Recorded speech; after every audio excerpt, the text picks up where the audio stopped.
গত বছর ভারতে অনুষ্ঠিত ওয়ানডে বিশ্বকাপে খালেদ মাহমুদ সুজন বিসিবির প্রধান নাজমুল হাসান পাপনের বিশেষ অনুরোধে শেষ মুহূর্তে টিম ডিরেক্টরের দায়িত্ব নেন। তবে দলের সঙ্গে থাকলেও নীতি নির্ধারণী সিদ্ধান্তে তার তেমন ক্ষমতা ছিল না। সামনে আরও একটি বিশ্বকাপ, এর আগে নিজের দায়িত্ব নিয়ে ফের মুখ খুললেন সুজন। গতকাল সাংবাদিকদের সঙ্গে আলাপকালে বিশ্বকাপের বহরে তাকে দেখা যেতে পারে কিনা এমন প্রশ্নের জবাবে সুজন বলেন, আমি তো পাপন ভাইয়ের কাছে মাপ চেয়ে নিয়েছি। আমি চাই পাপন ভাই আমাকে না বলুন।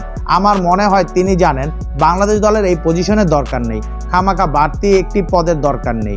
তিনি আরও যোগ করেন, একসময় জাতীয় দলের প্রয়োজন ছিল, এখন আর দরকার নেই।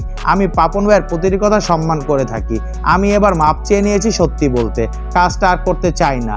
খালেদ মাহমুদ সুজন নানা সময় বাংলাদেশ ক্রিকেটে গুরুত্বপূর্ণ দায়িত্ব পালন করেছে। জাতীয় দলের সাবেক এই অধিনায়ক অবসরের পর বোর্ডের সঙ্গে যুক্ত হন, কখনো ম্যানেজার কিংবা টিম ডিরেক্টরের হিসেবে দায়িত্ব পালন করেছে। আস্তে আস্তে হয়ে উঠেছিলেন টিম ম্যানেজমেন্টের গুরুত্বপূর্ণ অংশ। একাদশ নির্বাচন থেকে শুরু করে ম্যাচে বিভিন্ন পরিকল্পনা তার ভূমিকা ছিল, কিন্তু ভারত বিশ্বকাপে তেমনটি হয়নি। অনেকটা উপেক্ষিত হয়ে জাতীয় দলের সঙ্গে কাজ না করার সিদ্ধান্ত নেন তিনি।